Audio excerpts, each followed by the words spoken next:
if we're talking about the self, the knower, the experiencer, that is a complete illusion. The reality behind it is a physical tension, but out of that physical tension arises an experience or a knowing, or it's really just a belief. I am. That says that I am this tension. And that sets up a dualistic experience of me being here and everything outside, and therefore everything that's happening is real, because it's happening to me.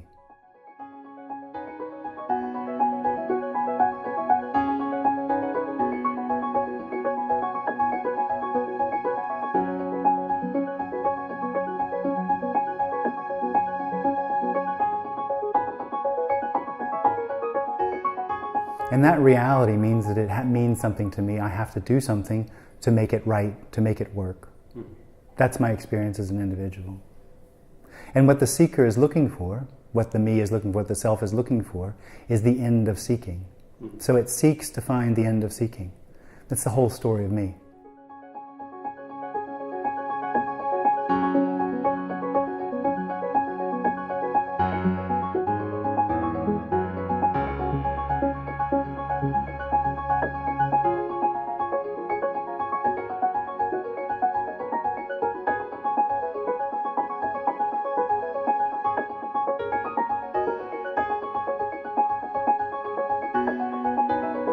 So it's energetically a need to find what it feels like it's missing.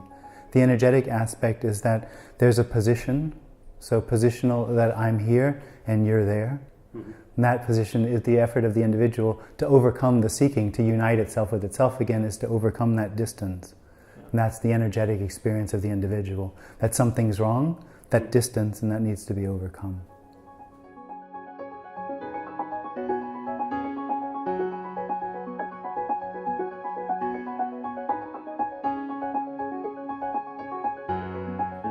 And it's resting, so its platform, where it sort of finds its ground, is the tension of knowing.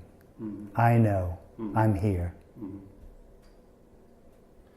And the conviction that as a self, the separate selves, that seems to happen is that we can know something, that we can have something, that we can get something. Well, there's an experience of that. It's not real. Nothing can be known, nothing can be gotten, nothing can be had. No. Right? But the experience seems to be that there is that, yeah. And that seems to confirm the experience of the individual. So the experience of the individual is that I have free will and choice. Yeah. To choose whether I hear something or not, or whether I do something or not. Yeah. That free will and choice isn't real. It's completely illusory. But the experience is still there.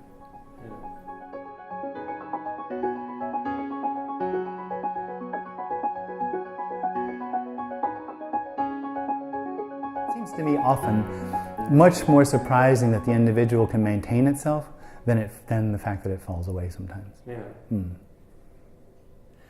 So what you're saying is that the experience of being an individual and the experience of reality is the same thing? Or the same no thing? Well, there is only what is. So whatever that appears as, that's what's happening. Yeah. But what is isn't an experience. No. So the end of the individual isn't an experience. There being no individual isn't something that somebody knows. No. Nobody ever gets that. And there's just the end of seeking, like we talked about. Yeah.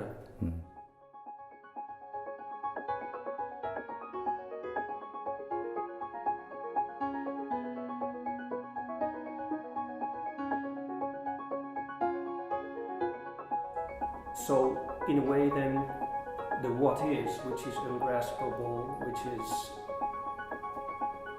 unnameable, or is what is. Which is this. Which is this. Yeah. Ungraspable and unavoidable. Yeah. Yeah. In some traditions that is called reality with a capital R. Okay. And that's where there's confusion. Well, for me, the confusion is that people actually really believe there's a reality with a capital R and a non-reality with a small r, or a small self, which then becomes a big self, or that's the misunderstanding. That one of those is real and one of them isn't. There is only appearance. The reality behind it, or the experience of the reality behind it, comes solely out of the individual. which experiences itself as real and has a need for a capital R or a capital S to make itself feel better, to bridge that gap which we talked about before, which itself is. So when the little r dies or falls away, the need for a big R falls away. Yeah. And there's just what there is, and you can't call it anything. You can't call it reality. Yeah. I mean, you can call it anything. But that's the end of duality. That's the end of duality, absolutely. Yeah. But the end of duality is a funny thing because there never was duality. There's no such thing as duality. No. The experience of duality is not a confirmation that duality is real. Yeah. Could one say that the whole introduction of reality is because of the assumption of a me? The assumption of the experience of the me, the belief of the me, is the only reason why this is a topic, is the only reason why anybody talks about this. Yeah. The me creates the discussion of non-duality. If there's no me, there's no discussion of non-duality.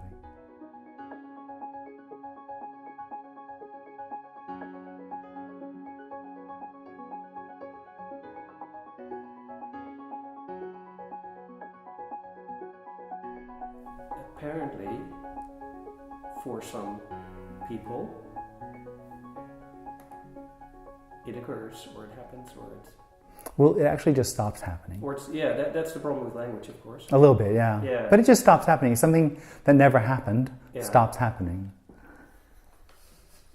That's the thing. Yeah. Just to be clear. Yeah.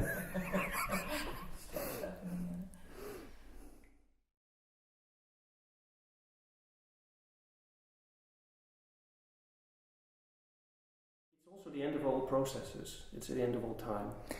It's the end. Well, it's the end of time is real. It's the end of process is real. Yeah. Here, I don't know what it's like for anyone else, but here it's the end of the need for a parent process or a parent time to mean anything, to have an effect. Mm-hmm. There's no need to become anything. There's no need for anything to change.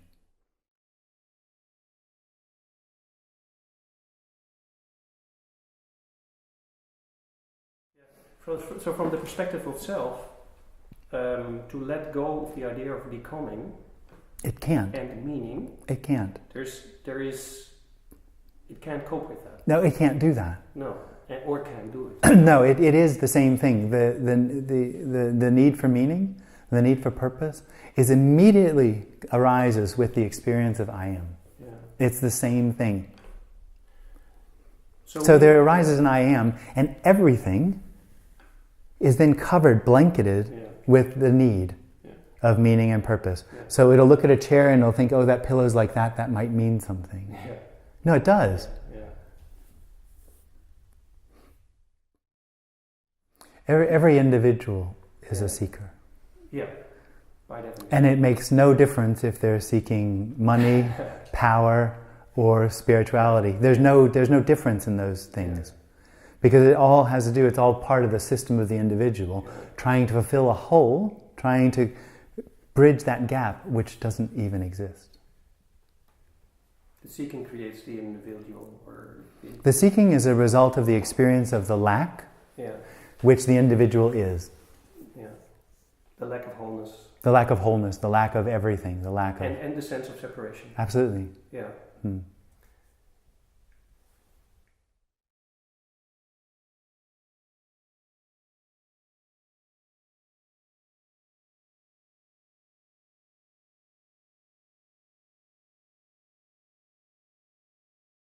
There could be an immediate recognition and falling away of everything, or of course this famous gradual unraveling.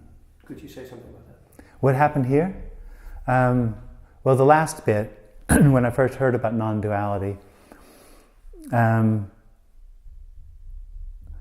it was only recognized in retrospect that there was an experience or an end of absolute all experience. Absolute nothing was just nothing. And of course there was everything, nothinging or nothing, everythinging is all that there was. There was no recognition of what that was. It was just a very large energetic happening. And then over a period of time after that, there was a falling away or glimpses of certain aspects of what this is or what's being covered over by the seeking for what is. And then in the end, of course, there's no process. It ends. Because in the end, because this isn't happening, it only appears to be happening. Yeah.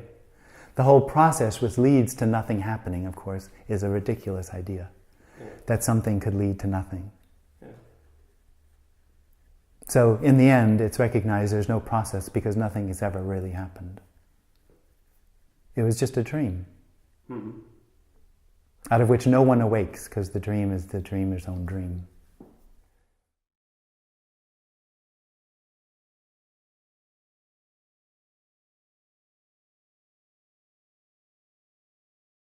That's the story of the individual with process and nothing and glimpses and awakening. It all seems, and that's the individual's experience, that it needs to lead somewhere. Yeah. We're talking about the process, and everything is the end of this needing to lead anywhere. So it's the end of that need, it's not the fulfillment of that need. So the process isn't the fulfillment of the process of saying that something got better. It's the end of the need for anything to be anything other than what it is.